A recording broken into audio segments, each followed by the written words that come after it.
that Graham Hancock has been doing, and I see it as almost like a parallel conversation than the one we're having. Right? Yes. I mean, there's something here.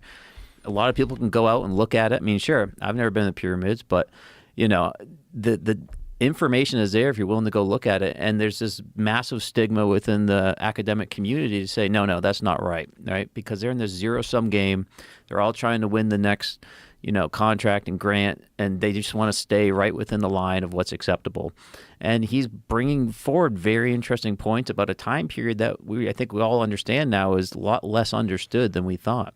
There's also parallel civilizations that coexisted with European civilizations that are very similar to what we know about in history, that were like the Mayans, for instance. Like, what the fuck was going on in Mexico? Like, how come? Because we know when that was. Like when Cortez visited, was it Cortez or Cabeza de Vaca? Who visited the Mayans and wrote about it? It might have been Cabeza de Vaca. I think it's in that the book A Strange New Land. But when they first encountered these people, before they gave them diseases, like they had this insane civilization with like gold headdresses and ornate dressing, and everybody's like, "What is this?" Yeah. Like there's insane stone structures and the human sacrifice. Like, what the fuck are you guys doing here? Like, this is a totally, completely different type of civilization. Yeah. While in Europe, they're wearing fucking wigs and they're trotting around and like all coexisting. So we know that human beings can go in very different directions in terms of the way their society develops and the technologies they implement. Why wouldn't we think that that would be the case with everything in the known universe? Mm-hmm. Like everything in the known universe, there's probably an infinite number of paths that intelligent creatures can go to creating technology. And like you were saying, some of them might take like way longer than our path of, implementing combustion engines and electronics, and they might be using frequencies. They might be using some sort of different way of generating energy that we don't understand. Maybe yet. their planet has super strong electromagnetic fields, right? And so they can leverage that in a way we can't. Well, the thing Lazar was talking about was that this planet had a stable version of this element 115.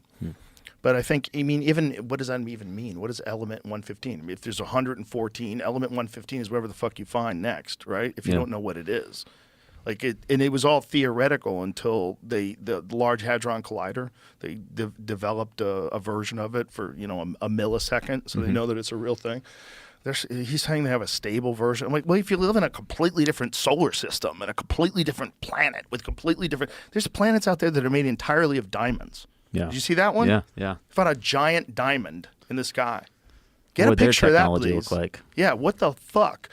Like, I think that there's probably an infinite number of ways intelligent life evolves, and some of it probably doesn't look anything like us. Like octopi. Like octopuses, they have no need because they're in the ocean and there's no houses in the ocean, so they have no need to build things, but they're super smart, man. They open up jars. They figure out a way to get out of a fish tank, walk across the floor, climb into the next fish tank, kill a fish, eat it, climb back and go back in their tank. That's why I don't own a squid or an octopus, because if I saw that in the middle of the night, it would freak me the fuck out. They're really smart, man. They're weirdly smart, and we don't even know why or how, Yeah. And they have eyes that separated from, but they, whatever an eye was developed for them, and an eye was developed for us. And we branched off from the evolutionary chain, who knows how many hundreds of millions of years ago. I learned a pretty interesting little tidbit here.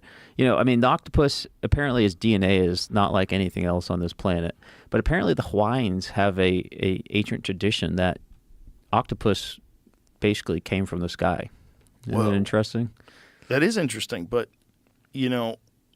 with panspermia, they do think that it's possible that planets, when they get hit by asteroids, a big chunk of it can fly off, and the DNA from that rock can enter into this new environment. And with some things like spores survive in a vacuum. That's one of the thoughts about psilocybin mushrooms, that perhaps they arrived here from somewhere else on a rock, which is, it's a real possibility. That's where most of the iridium that they find when they do those big digs and they find that layer of iridium that's near where there's an asteroid impact.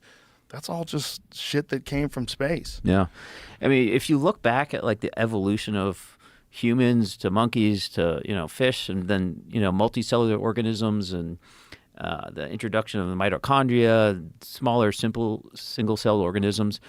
There's a very linear path of evolution, and very early on, there's a massive jump where we went from extremely simple bits and pieces to essentially this big jump in complexity for these small systems. And there's a theory out there that jump occurred due to seeding from elsewhere, right? That